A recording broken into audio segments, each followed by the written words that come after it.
Oh, welcome in everyone to Fantasy Farm Sports. Guys, I appreciate all of the new subscribers and old subscribers to our channel. I had an idea today that I want to share with every single one of you guys, and you see it scrolling on the bottom of the screen. It says, follow along with me. Is Archie Manning running both the Colts and the Giants secretly? I thought about this the other day, and I was going through both how the Giants and both how the Colts have been run. So let's kind of look at a historical timeline together while our one viewer sits and kind of lets this marinate for themselves, right? So Peyton Manning, right, was drafted in 1998 by the Indianapolis Colts over San Diego. Right, he was drafted by the Indianapolis Colts over the San Diego Chargers. And Eli Manning was drafted in 2004 by the Chargers. I bet we didn't know that, right? We thought that Eli Manning was drafted by the Giants. No, he was forced to not be a part of the Chargers and traded to the Giants by Archie Manning. And that, to me, that's the beginning of his stronghold on these organizations, right? Both of his sons won Super Bowls in those on those respective teams, right?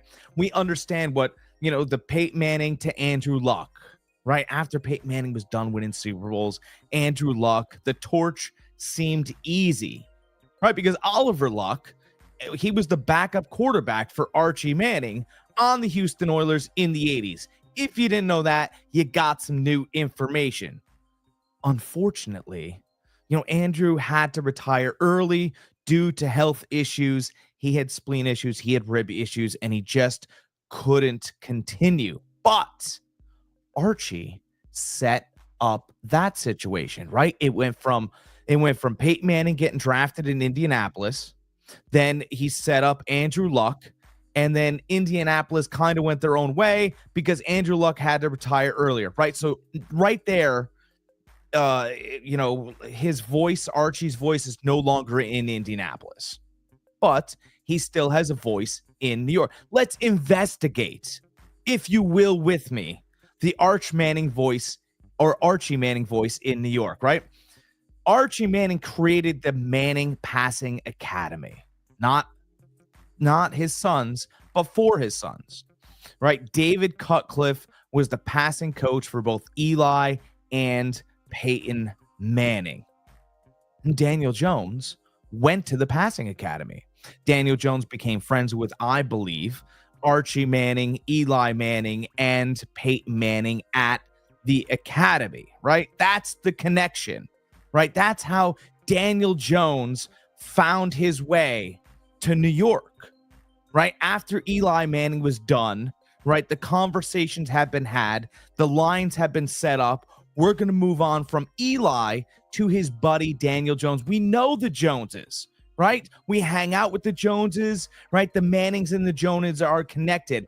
Maybe the Giants paid Daniel Jones and not Saquon Barkley because of what Arch Manning and the Manning collective wanted. That could be a connection. It could be a serious idea that no one's taken a look. Oh, why are the Giants and the Colts not doing it? Well, because they don't get all of the say. Jones didn't work out, and he went to Minnesota for a cup of coffee. But you know where you ended up? Oh, he ended up in the Indianapolis Colts because Arch Manning wasn't going to let his son's buddy get too far down the road without trying to help him out. It's just a fun little theory. I'm not sure if any of this is totally true, but there are plenty of breadcrumbs here. Right? He went to the Colts, and when he went to the Colts, Anthony Richardson had no chance. The guy that took himself off the field, the guy that they interviewed just the other day, they asked him if he thought he won the quarterback battle. His answer was, I don't know. Well, to get out. Like, I'm very sorry for all the Anthony Richardson believers, but think about it. If you don't know whether you won the quarterback battle, did you? Did you do enough? Do you feel exhausted? Did you put in the effort? I don't think any of it happened. But moving on with our little idea, right? If Daniel Jones does what Daniel Jones does, right? Daniel Jones comes in, doesn't quite save the day. Daniel Jones comes in and steadies an organization. That's what he does. He puts in his best effort. Usually it's 8-8. It's not great. It's not great, right? Daniel Jones usually comes in and puts an 8-8 effort in. Let's slide back to the Giants, right? The Giants, what is the Giants' plan this year? Well, the Giants have two quarterbacks, right? They've got Russell Wilson and they have Jameis Winston. Did Arch Manning have anything to do with them? Not quite. But he may have had something to do with the quarterback that they drafted, right? The guy who looks great, good chin, fantastic so far in New York, Jackson Dart. We all like him, right? Jackson Dart, he could be something. There's life, there's excitement in New York. You guys know where Jackson Dart went to school? That's right. You know it. All three people watching. Where did Jackson Dart go to school? Ole Miss, baby. He went to school at Ole Miss, and that's Archie Manning and Eli Manning's old stomping grounds.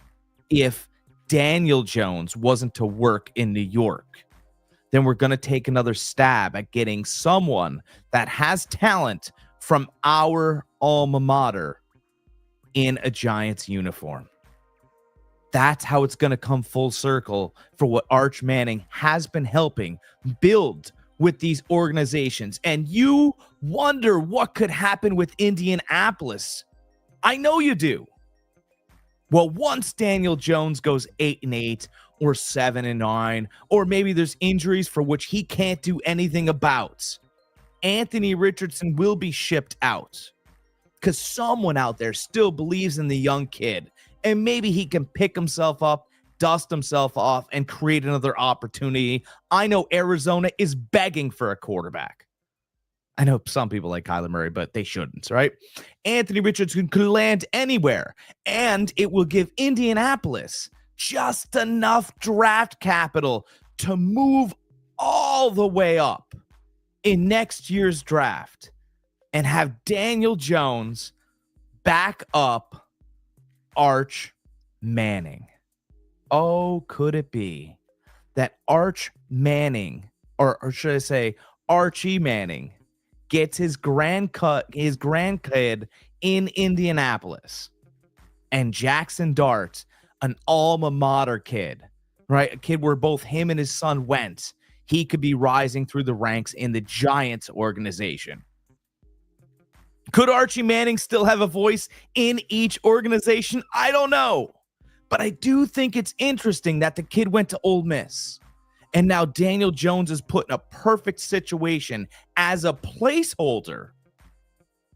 Not the guy, but as a placeholder for when Arch does get drafted by the Indianapolis Colts, that he'll have a friendly face and a voice and someone the family knows is going to be nice to the kid and help build the culture in Indianapolis. It will be in Indianapolis. It will be Arch Manning and Daniel Jones.